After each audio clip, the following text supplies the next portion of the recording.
Although na, kulang sa practice, but I hope pinagpala kayo ng kanta. Ang ganda po naman sa akin yung kanta yun. And I'm blessed, I hope na blessed po kayo. So, hayaan muna natin silang lalakad muna po sila ho. At pagpapamayan nyo dahil itong kailangan na nila talaga pumunta doon. Malilate po sila sa exam nila ngayon. Kaya, sige na, ingat kayo. Sige. Lalakad na yung mga yan. Kaya habang madidisturb ako pag nag-umpisa na ako. But anyway, huwag yan silang pagdinayaan muna silang akin silang makalit. Kaya nagpapasalamat po ako sa inyo dahil una sa lahat ay nandito po kami at tulad nga po nasabi ni Brother Erwin Barr at ni kapatid na Ann, it's been sabihin na natin more than months na po na nag-uusap kami in particular about the work of the Lord, o trabaho ng Panginoon. At hindi po madali, again, ang trabaho sa Panginoon, pero alam ko pagka magkakasama po tayo, magiging madali ang lahat ng bagay. Alam po natin yan. Sabi nga pagka nag-iisa ka lang, napakahirap. At madalas sinasabi, narinig ko sa mga matatanda, kailanman daw ang isang malistingting pagka nag-iisa, walang ma-accomplish yun. Isang, ang tawag na? Rand, o isang, di ba? Ang pagbalito pa kayo isang gano'n? Isang bigla. Naku, matatagal lang kayo magbalit pagka sa bakuran. Sabi ko sa inyo, mga ngalay ang inyong likod. Pero pagka kayo magkakasama at yun ay binugkos, sabi ng mga matatanda, iwalis mo yan, napakaraming ma-accomplish yan. Pero din po sa church. Kailangan natin magkakasama tayo para po sa ika-glorify ng ating Panginoon. No? At papasalamat po tayo maging kay Pastor Manny, Rara. Sino po sa inyo nakakilala kay Pastor Manny? Ayan, marami rin pala. Marami rin. Ano? Ito po ay dahil sa kanyang kapal tintulutan na makatulong sa gawain. Kasi gawain po doon, gawain dito, isa lang po yung gawain ng Panginoon. Tama po ba? Kaya ano man ang marating ng church na to, it will glorify God at katumaan din po namin. Ano? And sabi ko nga noon pa, bakit ibibigay sa atin itong lugar na nasa kabila ay dahil upang lagyan pa ng maraming kaluluwa, sabihin mga tao na makakakilala sa Panginoon. At yung po ay gagamitin ng bawat isa sa atin. Ano? Kaya, hayaan yung ang Panginoon ang manguso sa inyo. At katulad ng sinasabi ko madalas, bakit po kayo nandito? Hindi lang para makinig. Hindi may layunin ng Diyos sa inyo. Sa bawat isa sa atin, gagamitin niya upang tayo po ay magkaroon ng magpalakasan. Sabihin ay magkaroon ng palakasan sa bawat isa at magampanan natin ang gawain ng Panginoon. Diba? Kasama ba namin kayo dyan? Okay, ilan na nga nag-guess. Ano ha? Kasama ba namin kayo dyan? Yan! Alam niyo yung pag-aaralan natin ngayon, mabigat na teaching po ito eh. Nagulat ako na ito yung binigay sa akin. Sabi niya, kapatid, brother, yung sasabihin mo. And anyway, mamaya pa sabihin ko sa inyo bakit po ganun. But definitely, medyo mabigat po ito. Pero sabi ko sa Panginoon, when I talk to the Lord last night, sabi ko, Panginoon, bigyan mo ng wisdom about itong pangangaral ng Panginoon sa Kristo. About concerning, about sa tao, tapos saan siya maging dapat tapat sa Diyos. Parang ganyan. So ngayon po umaga, ay hayaan niyo po na tayo po'y magkasama-samang tumayo at babasahin natin ang banal na kasulatan po. Ano ho? Ito po'y babasahin ko sa King James version. Ang nadala ko po yung King James version ng Matthew chapter 7. Okay. Hayaan niyo babasahin ko po ito at basahin niyo ng inyong mga paningin. Ano ho? Chapter 7 verse 1 to 6. Actually, kanina po binasa yung verse 6. Pero gusto ko pong pansinin, bakit itong 1 to 6 ay naging pangangaral ng Panginoon. Ang sabi po sa verse 1, nakita niyo na po ba? Sa Tagalog po yan yung Mateo. Okay, sa English po ay Matthew. Okay, sabi po dito sa verse 1, judge not that ye be not judged. For with that judgment ye judge, sabi niya, ye shall be judged, and with what measure ye met, it shall be measured to you again. And why beholdest thou the mote that is in thy brother's eyes? Sabi niya, but considereth not the beam that is in thy own eyes. On verse 4, or how wilt thou say to thy brother, let me put out the mote out of thy eyes, and behold, the beam is in thy own eyes? And verse 5, sabi niyo po dito, thou hypocrite, first cast out the beam out of thy eye, and then shalt thou see clearly to cast out the mote out of the brother's eye. And verse 6, sabi po dito, give not that which is holy unto the dogs, neither cast ye your pearls before swine, lest thou trample them under their feet, and turn again and rend you. Tayo po muna yung manalangin. Our Heavenly Father, Panginoon, this morning, O God, we praise you and thank you for this opportunity na ipinagkaloob niyo sa amin to worship and to glorify you, O Lord. Salamat po, Panginoon, sa umagang ito dahil binigyan niyo kami ng kalakasan ng katalinuhan. Ang dalangin ko po, Panginoon, hayaan niyo ang inyong banal na Espiritu ang siyang mangusap sa bawat isa upang ang inyong mga salitang aming pong nabasa, dakilang Diyos, ay tumingo sa aming puso. Gabayan niyo rin po, Panginoon, ang mga bata na papunta po sa UP, sa kanilang mag-take, ng kanilang examination. Hayaan niyo bigyan sila ng katalinuhan nagmumula sa inyo. Dakilang Diyos, at hayaan niyo sila po'y makapasa sa ayon po sa inyong kalooban. Gabayan niyo po kami, Panginoon, sa aming pag-aaral sa umagang ito. Sa pangalan po ng Panginoon sa Kristo. Amen. Salamat po. Sige po, makakapunan po tayo. Okay. So, dito po kanina ay binasa po kanina sa scripture reading. Actually, that was only the verse that was given to me. Pero nung sinasalisay ko po itong salita ng Panginoon, I asked the Lord, bakit all of a sudden lumabas ito? Diba? Ang sabi ko sa verse 6, sabi niya, give not that which is holy unto the dogs. Doon po sa iba, which is sacred. I think sa New International Version, sacred unto the dogs, and ye shall find, neither cast ye your pearls before the swine or the pigs. Ayan po sa New International Version. Lest they trample them under their feet and turn again and rend you. Okay. Sabi po dyan, mamaya na bibigyan kita ng or may konti po akong about pag-aaralan natin about dogs and pigs. Okay? Ang kaasuhan at kababuyan. Kababoy, ano po, ha?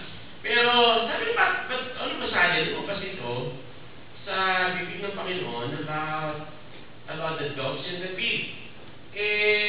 Ano ba itong dogs and pig na ito? But anyway, on verse 5, nung binuha ko yung chapter, that chapter on verse 1, ang sabi po doon, judge not that ye be not judged. Ito po yung background of this. Sabi niya, kung kayo husga, huwag kayo basta humusga para ikaw rin hindi ka mahusgahan. And then sabi niya on verse 2, kung ano raw yung judgment mong ginawa, ito ka rin niya ma-judge. Parang sinasabi ng Panginoon, huwag kang basta mamuna ng mamuna. Okay? Baka ikaw mismo, meron kang kapintasan. Natunay naman po yan. Ang sabi ng Panginoon sa atin, minsan, di ba, doon po sa mga sumusunod talata, tayo raw, mahilig pa muna, pero bago mo punahin, yung, sabihan ng mga matatanda, yung muta ng iba, yung muta mo muna ay, ano yun mo, tuloy, natilinis kayo ng muta. Ano? Yan po ay morning glory. Tama siya, ano ha? Dali, iba nakita ko, ganun, ano ha? Okay, yan po yung morning glory. Alam po, wala na kayong morning glory ngayon dahil pagka kayo naligo, wala na yan, tatanggal na yan. Pero pagka hindi naligo, asan yan, ha? mong pansin yung iba, tingnan mo muna ang sarili mo. Talking about, itong mga taong ito na para bang mga self-righteous. Sila yung mga tao na tinitingnan nila, sarili nila, kami yung parang maayos, kayo hindi. Sino yun? Ang sabi sa verse 5, ano ba sabi? Lumabas yung word na what? Tingnan ko sa verse 5. Thou hypocrite. Wow, medyo masakit ng konti yun nandiyan ba? Ayan. Thou hypocrite. So, alam nyo, yung mga sa Tagalog, hipokrito. Sakit yan, ano, Alam natin yung pagkaraniwan, yung pagkasinabi mong hipokrito sa ngayon, sa lingwahe ngayon, ang tawag niya. Hindi, pagka pinakato, last week. Di ba? At ayaw natin na sasabihin tayo, last week. Di ba? Tama? Pero ngayon po, napakaraming tinatawag natin naka-camouflage. Na akala mo, hindi plastic. Kanina nga natawa ko nung sinabi ni kapatid Han. Kanina nabibigin na kung sinabi niyang plastic, parang hindi naman. Pero ang ganda ng bulaklak kasi, bulaklak po ay ginawa ng Panginoon para to glorify Him. Pagkatingnan mo bulaklak, di ba ang ganda? Pero may mga bulaklak na pagkatingnan mo, alam mo totoo. Lalo pagka nagpunta sa mall, yung mga tindahan ng bulaklak, ang gaganda na, yung kanilang pagka-plastic, hindi naman anong plastic dahil iba pa sa papel na, tama? Pero hindi pala totoo. Hahawakan mo ay papel o kaya plastic. Kaya kanina, nung sinabi, napakaganda po itong flowers, totoo nga yan. Hinahawakan ko yan. Totoo, no Napakaganda. Hindi po plastic yan. At gusto natin, diba, pag meron kayo dealing with somebody, kahit ito, tayo magkakausap, ano ba gusto nyo ba? Plastika tayo? Gusto nyo ba yun? Gusto nyo ba? Magsalita naman kayo. Gusto nyo ba ipaplastika tayo? Pangit po yun. Kahit sa kaibigan, ayaw nyo ng plastic na kaibigan. Unless meron gustong plastic na kaibigan dito. Meron ba? Ako lang? Hindi ba ako mga ito? Wala po. Siyempre wala. At ayaw nyo nung tinatawag na thou hypocrite. Sa Panginoon sinabi yan, thou hypocrite, yung mga plastic. Ayaw natin nun. Kailangan kung totoo ka, totoo tayo. Sabihin nyo, kung hindi gusto mong sabihin, hindi nakakaplastikan tayo. Okay? Kaya nga sila sabi ng Panginoon, kayo pintas, sandali, tingnan mo na sarili nyo. Baka mamaya, makapipintas nyo, kayo mismo, kung may kapintasan. I remember, wala po sa but I remember si Mary Magdalene, nung time na nahuli siya. At siya babatuhin, at ang sabi ng mga tao, kailangan niya nahuli, caught in the act, kaya kailangan mapatay siya sa pamamagitan ng pagbabato. Sabi ko, gano'n yan Pero ginawa ng Panginoon, siya yumukot, sabi niya, may sinulat siya, sinabi niya sa mga tao, siya ang unang bumato, yung walang kasalanan. Lahat po napigilan at naisip-isip na tayo ang kasalanan.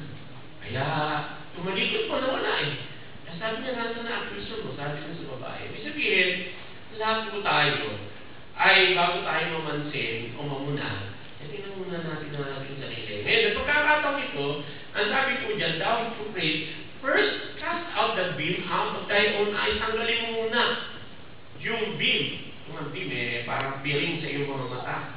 Hindi lang basta muta, hindi nakaharang. Kaya nga madalas ko sinasabi, ang mata po ng tao, daling takpan, lalo na ng pera, ang katumbas lang yan, piso. Dalawang piso pala, dalawang mata naman. Tama po ba? Tatakpan nyo ng 2 piso, may makikita ba kayo? Wala na. Ano makikita nyo? Yung piso o 2 piso. 2 piso lang ang katapat natin Mapapagtakpan na lahat. At kuminsan, yan po yung, sabi nga, nabibili ng pera yan Napakasakit nun. Yan plastic na yan, nabibili kasi ng pera.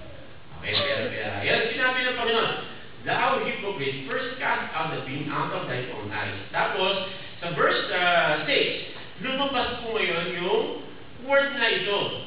Give not that which is holy unto the talking about holy, talking about sacred things.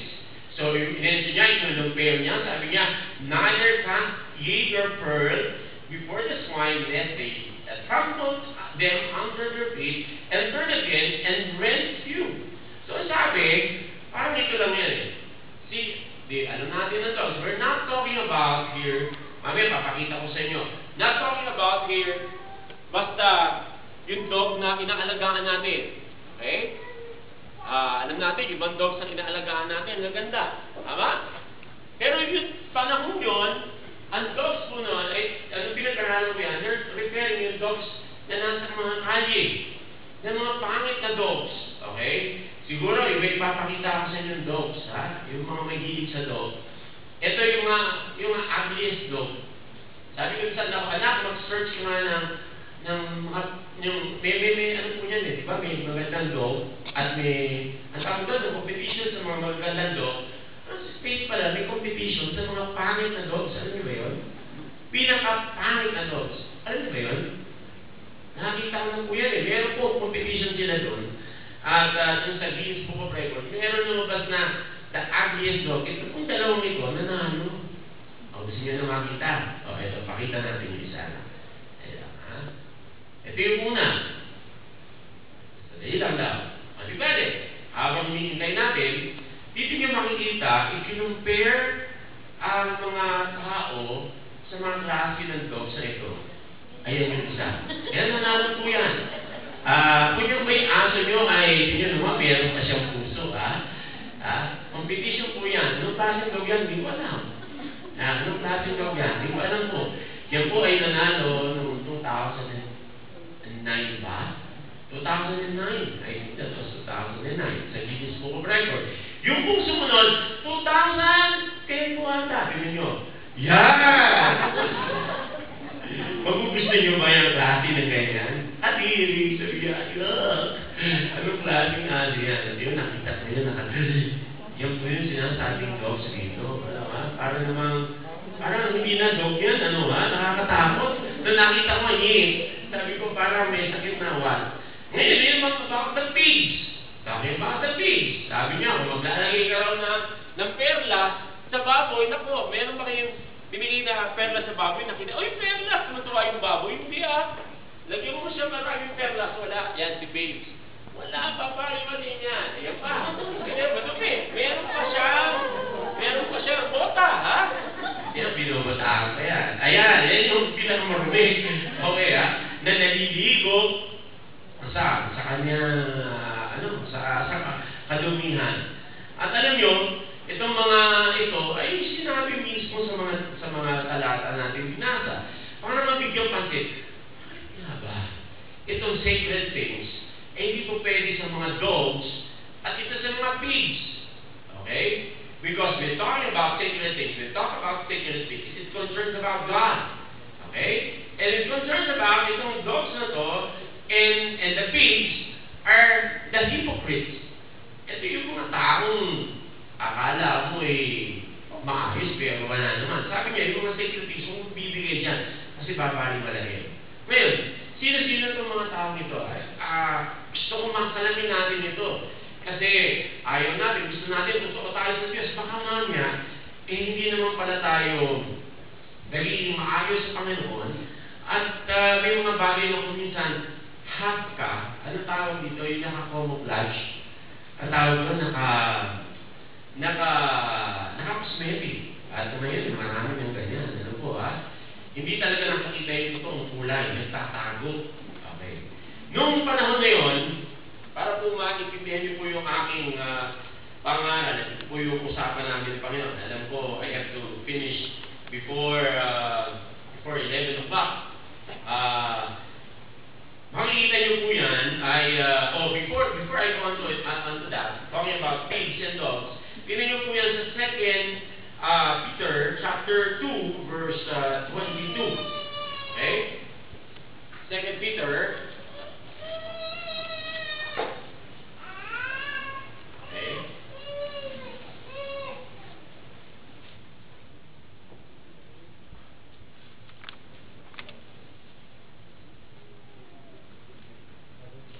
Okay. screen. Ito na po, babasahin ko po dito.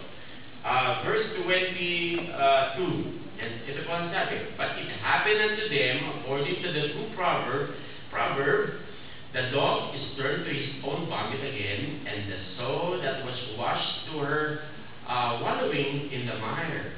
To her wallowing in the mire. Ibig sabihin po, itong mga dog na to, sabi niya, turned to his own vomit. Nakakita na ba kayo ng aso? So medyo, pasensya nyo na po kasi nasa Bible hindi po pwedeng maiwasang, nung binabasa ko yan, parang ayoko sabihin sa inyo dahil nakakadiri, Pero pagka nakikita nyo yan, sumusuka, tapos kinakain yung kanyang suka, nakakadiri. At yung naman daw, baboy, pagkalinis mo, sino sa inyo ang nagkaroon ng baboy yan?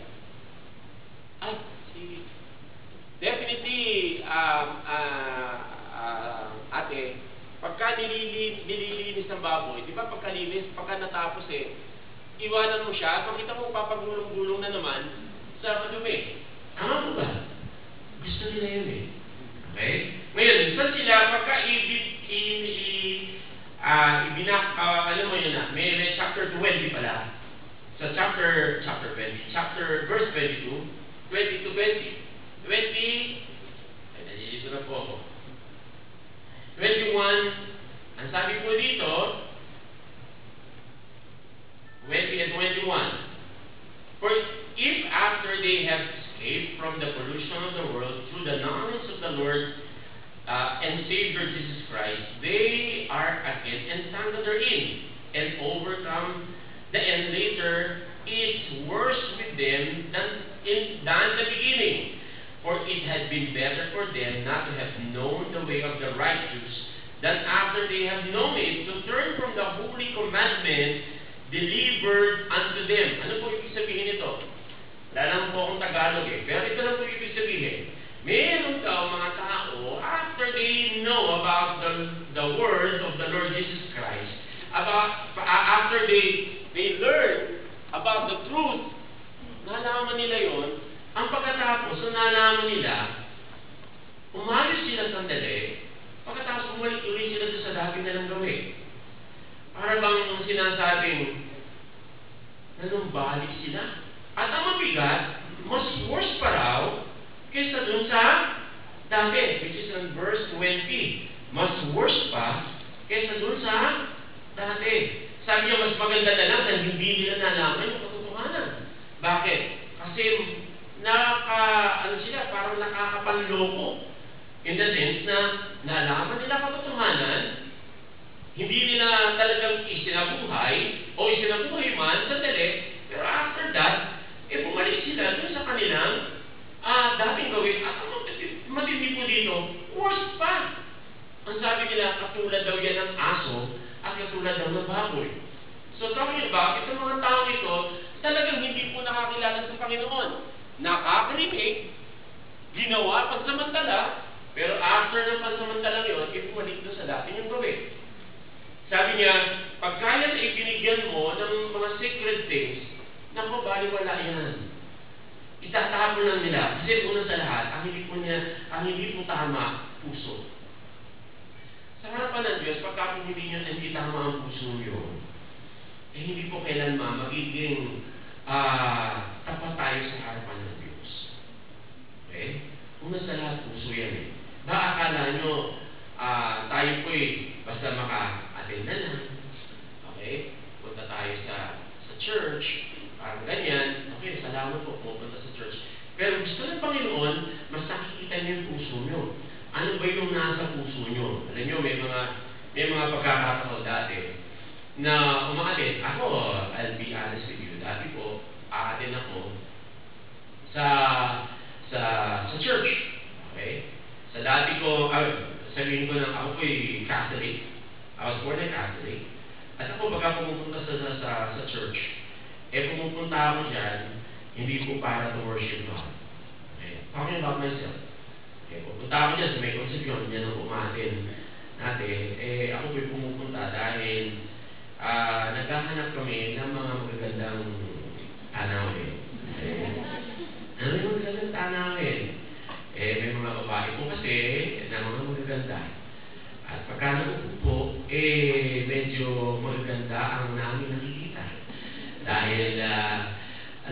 babae, masuggest ko lang, ano ha, huwag niyo hayaan kami mga lalaki magkasala.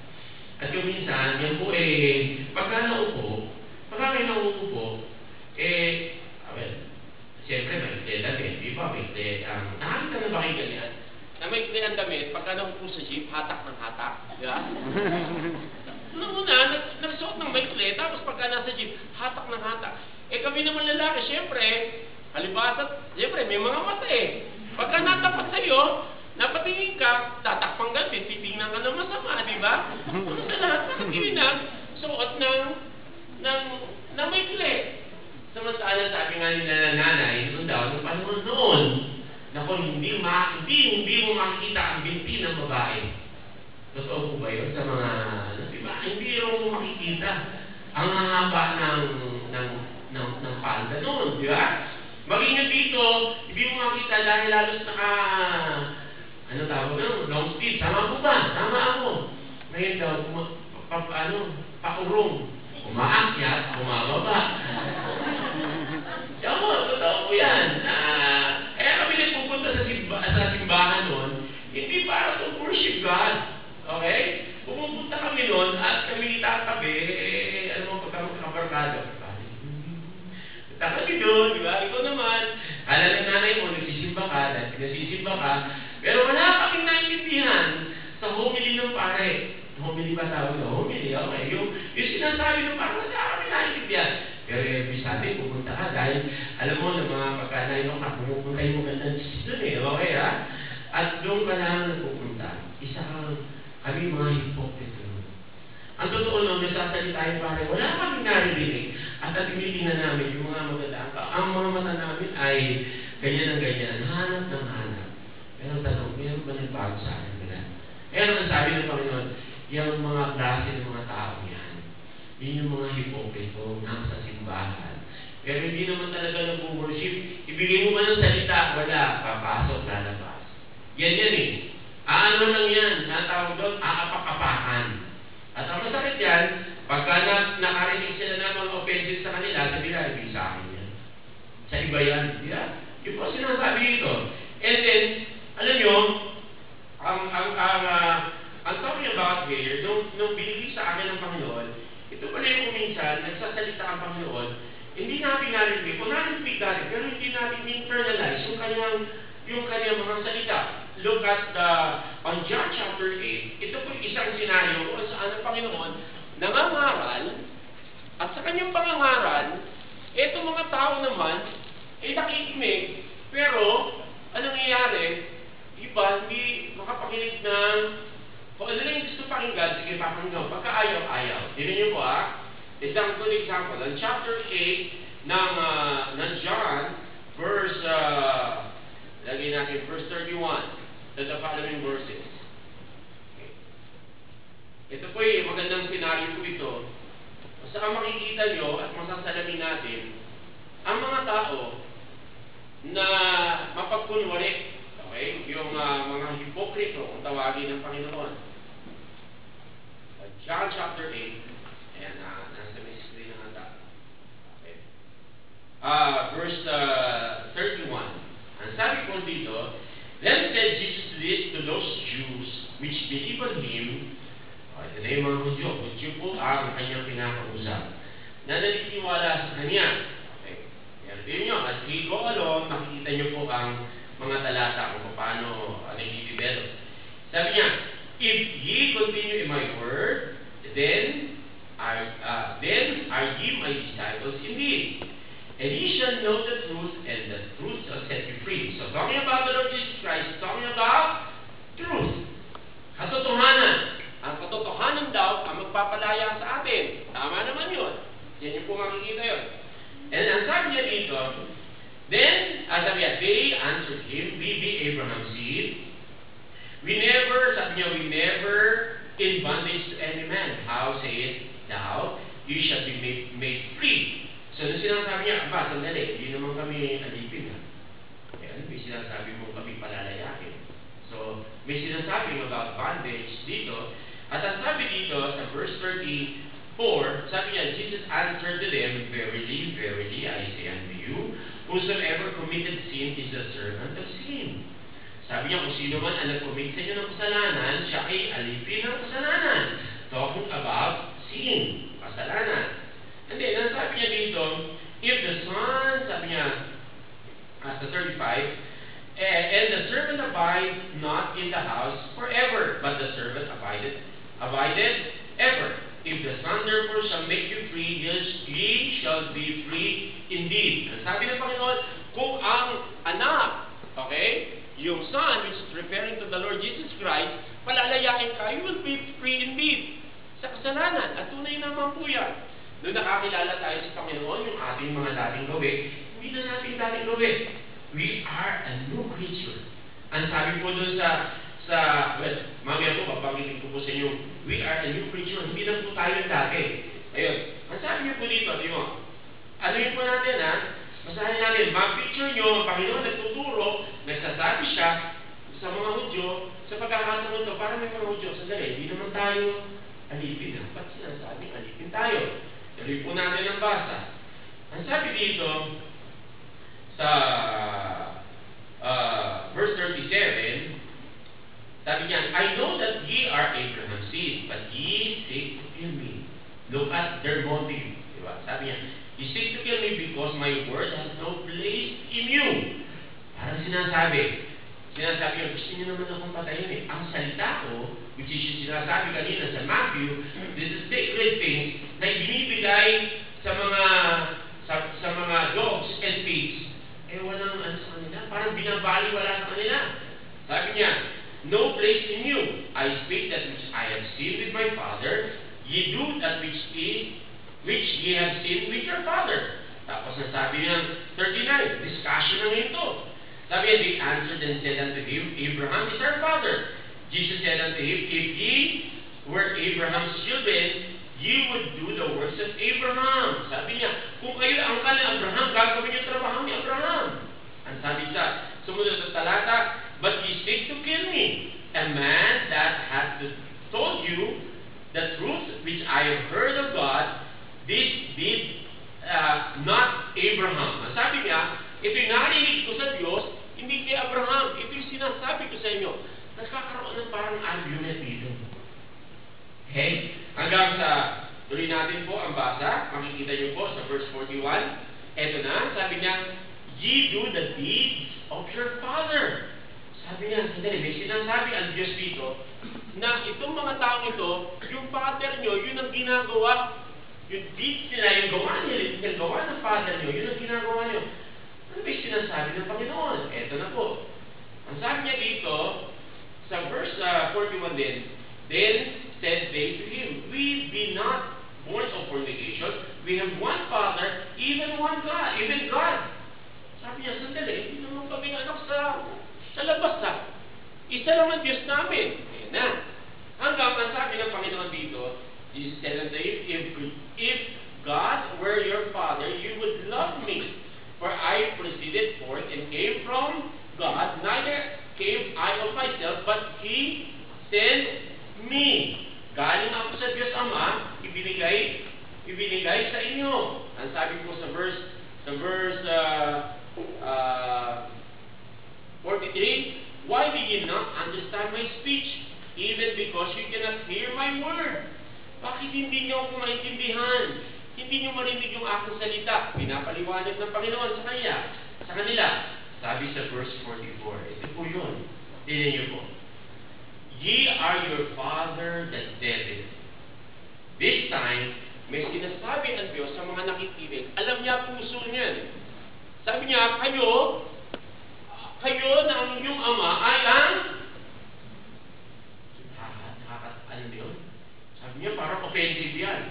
Pero yun po pinag-aaralan natin, kaya ako sinasabi po ito po yung background. Sinasabi natin, yung salita ng Diyos, pagka ibinigay mo sa dogs, maliin yan eh. Katulad ng isang pearl na binigay mo sa pig, wala aapak-apakan lang yan.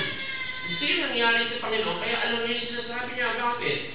Ang sabi niya dito, sabi niya, the last of your father you do. He was a murderer from the beginning, abode not in the truth, because there is no truth in him. When he speaketh a lie, he speaketh of his own, for he is a liar and the father of it. Yan. Ito po isang katotohanan sa atin. Pero gusto ko makita nyo ang biyaya ng Diyos, ganun na lang, nung nakakilala tayo sa Panginoon, pinatawad niya tayo eh. Pero lahat po tayo makasalanan. Okay? Naniniwala ba kayo dyan? Lahat po tayo nagsinungaling. Naniniwala ba kayo dyan? Meron ba sa inyo magulang tinuruan ng kanyang anak na magsinungaling? Kasi nga po, meron po ba? O meron ba sa inyo nabilang anak na narinig niyo sa anak sa inyong magulang? Sabi yung magulang, anak, ganito pa sinungaling, ha? Ito ba yung kunyari, nagnakaw ka, umuha ng piso, sabihin mo, hindi mo nakuha. Meron bang gano'n? Wala. Tama? Walang magulang na magtuturo, anak, ganito yung pasisinungaling. Tama? Wala. Pero paano tayo pumasok sa aming puso at kaisipan, pagka meron tayong ginawang mali, kasi sinungaling tayo. Kasi, noon daw, sabi pa lang ng Panginoon, sa tiyan pa lang, pinaglihin na tayo sa kasalanan. Makasalanan na po tayo eh. Okay? But ito po ang sinasabi ng Panginoon dito. For the father of the liar, is the devil itself. Sabi niya, on verse 45, and because I tell you the truth, you believe me not. Sabi niya, which of you convince me of sin? And if I say the truth, why do you not believe me? Sabi sa verse 47, ito po ang sabi dito, he that is of God, heareth God's word. Ye therefore hear them not, because ye are not of God. Ngayon, ano po yung sinasabi dito? Kanina, ito na po yun. Ito na yung lundo ng ating pinag-usapan. Kanina, sinasabi ng Diyos, judge not, and thou shalt not be judged. Huwag kang mumusga, lahat tayo makasalanan. And then, nag-refer siya doon sa, may muta kasi yung mga matatanggalin mo muna, baka namamansing ka. Sabi nga ni kapatid na nung pong aming prayer meeting, baka nagtuturo ka, nakalimutan mo yung tatlo nakaturo sa'yo. Di ba? Pagka nagtuturo kayo, ikaw makasalanan ka, nakalimutan mo yung tatlo nakaturo sa'yo. Kaya pagka magtuturo kayo, ganyan, ikaw, ganyan ha? Para walang bumabalik. Kasi bumabalik yung tatlo eh. Tama? Ha? Tama mo? Tama? Kaya pagka magtuturo ka, ikaw, ganyan ha? Para walang balik. Ha? Kasi pagka gano'n, sabi sa akin, pagka nagturo ako, may bumabalik na tatlo, isa lang yung nakaturo, sa dalawa. Hindi gawin mo 5 na. Okay, pero ang sinasabi lang ito. Wala po na tao na walang kasalanan. Lahat po tayo makasalanan. Ngayon, sinasabi ng Panginoon about the Word of God, nakikita niyo yung mga taong hipokrito. Pagka yung mga taong hipokrito, bigyan mo man yan ng salita ng Diyos, bigyan mo man yan araw-araw ng salita ng Diyos, pangarangalan mo man yan, lalabas at papasok sa isang tenga, lalabas sa kabilang tenga. Paliwala. Pero ang isang taong nasa Diyos, ito yung sinasabi, he that is of God, heareth God's word. Narinig yung mga salita ng Diyos niya? Ba? Wala kang nakakarinig. Ulitin ko, pinakabahan ako. Sabi dito, sa talata, he that is of God, heareth God's word. Narinig niyo ba ang salita ng Diyos ngayon? Amen! Kasi, pag hindi nyo narinig, ito yung kayo simusunod. Sabi, ye therefore hear them not, because ye are not of what? God. Kaya pagka po ganito, ito gusto ko salaminin nyo, I'm not saying na kayo po ito. I'm not saying that. I have no right to say those things sa inyo. Pero may sinasabi Panginoon sa atin. Okay? May sinasabi ang Panginoon sa atin.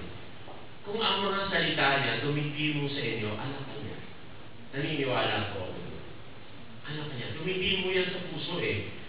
Okay? Anak kayo ng Panginoon. Pero pagka ang salita ng Diyos, pumapasok, sabi nga ng mga nanay, ang pangalan ko naman sa iyo, anak papasok sa isang tenga, lalabas sa kabila, baliwala. Binabaliwala niyo ang salita ng Diyos. Mga kapatid, pasalisikin niyo po puso niyo. Baka hindi pa kayo sa Panginoon. At ang mabigat mo yan, hindi niyo lang niloloko niyo ang ibang tao, mas niloloko niyo sa inyo. Kasi po, Pagka kayo nananalangin, wala kayong karapatan. Kung nga pa lang ano doon, wala kayong karapatang tawagin ang ating Diyos na Ama. Kasi hindi pa kayo nasa Diyos. Sinabi niya eh. Kaya huwag niyong asahan, mananalangin yung Panginoon, pati hindi ba itong panalangin ko tinutugon mo? Sabihin ng Diyos, anak, hindi pa. Ay, ikaw, hindi pa kita anak. Hayaan mong tanggapin ko at makita mo na ako ang Diyos mo. Pakinggan mo, kaya nga ang sabi ng Panginoon, ba't hindi niyo ako naririnig? Sabi niya, di ba? Sasabi ako sa inyo ng totoo, hindi niyo ako naririnig. Kasi hindi kayo ang aking anak. Ang inyong tatay, ang tatay niyo ay ang Diablo. Sabi niya, ang Diablo na noong una pa man ay liar na, noong una pa man murderer na. Kaya sinasabi niya sa inyo, ito mga kapatid, maaaring katulad ko kayo noon, umaatid sa church para nang masabi, may simba. Sabihin namin ito, simba ka ba? Opo, huwag lang tatanungin, ano ba yung pinagtananan? Hindi ko alam. O mamaya, baka tanongin ko sa'yo, ano yung pinagtananan natin?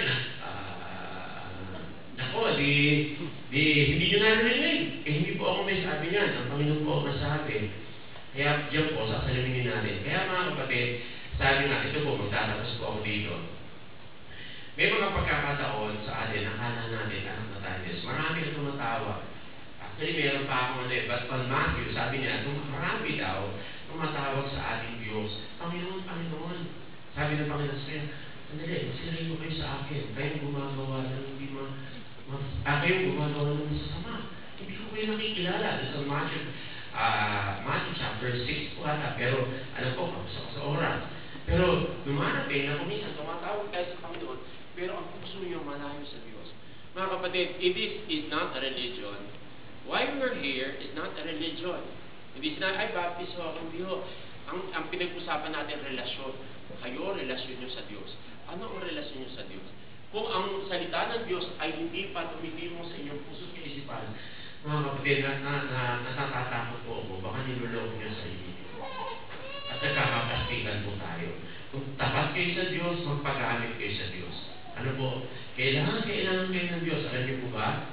Mahal na mahal din po kayo ng Diyos. Kaya nga po, ang kanyang anak, nabayubay doon sa krus ng Kalbaryo, para sa inyo at para sa akin. Para yung kasalanan natin, siya na ang pumasan para sa inyo po at para sa akin. Kailangan nyo marinig ang kanyang mga salita, mahalin niyo po siya. Kaya nga, nahalinig nyo ang salita ng Panginoon, kayo kung anak kayo ni Abraham bakit gusto nyo akong patayin? Ba't ang salita ko wala sa puso nyo? Kapatid, linggo-linggo, nag-aaral po tayo. Hayaan nyo, tumimo sa inyong puso at isipan ang pag-aaral po natin.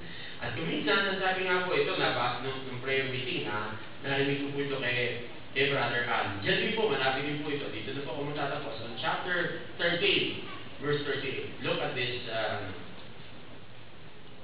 It's a revelation, sabi niya po dito. And he did, nakita niyo po yan, chapter 13 na Matthew. Sabi ko ba, Matthew 13:38. And he did not many mighty works because of their what? Because of their unbelief. Marami raw. Ang Panginoon daw, nung time na yun, ito yung discussion namin nung prayer meeting. Yung kanyang mga kapatid na mismo ng Panginoon, ha? Yung kanyang mga kapatid, hindi naniniwala sa Kanya. Okay? 13, tama ba yun? Matthew 13:38. Ayan, okay. Matthew 13:38. Tama ba yan, ha? Kung ba mali? Kailan.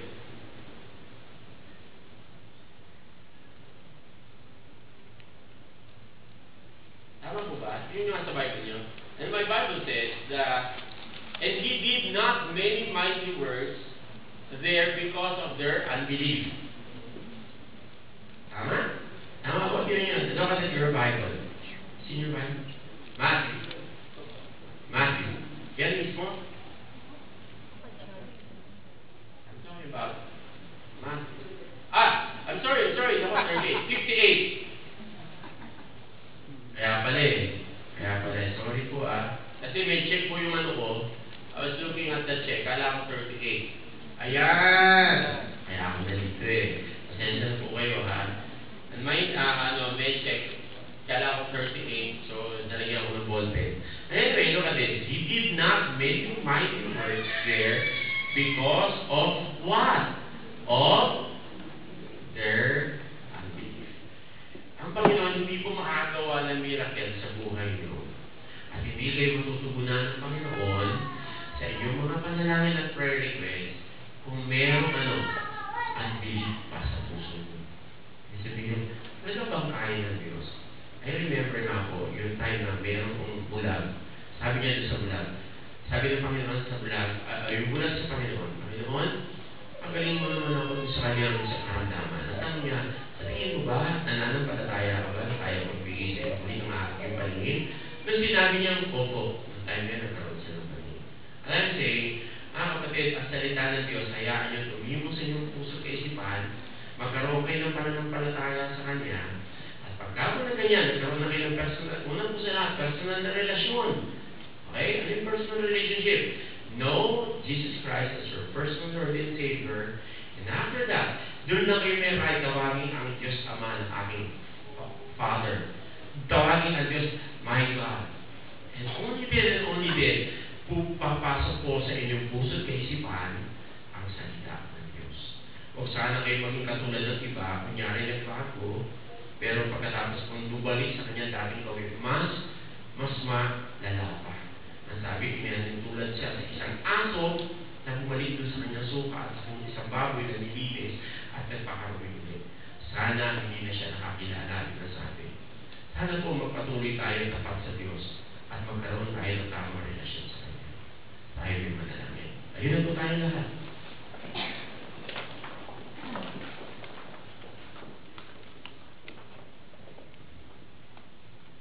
Ama namin Diyos na dakila, Diyos na makapangyarihan sa lahat. Ako po'y nagpapasalamat sa inyo, dakilang Diyos, sa inyong mga salita na inyong pinatid sa bawat isa. Salamat po sa inyong banal na Espiritu. Alam ko po, Panginoon, na ang inyong mga salita, dakilang Diyos, ay tumimo sa aming puso at kaisipan. Kaya dakilang Diyos, na makita namin ang kahalagahan ng relasyon namin sa Panginoon.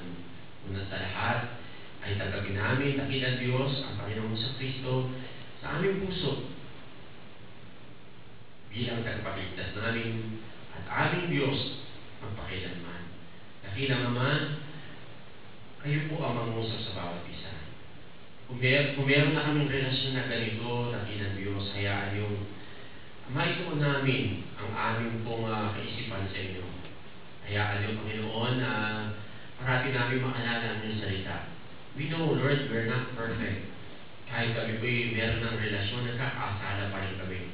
Pero dakilang Diyos, alam namin the moment na kami nagkasala, napapagabag po ang aming kalooban. And then that's the sign, dakilang Diyos, na kayo po ang nasa aming mga puso.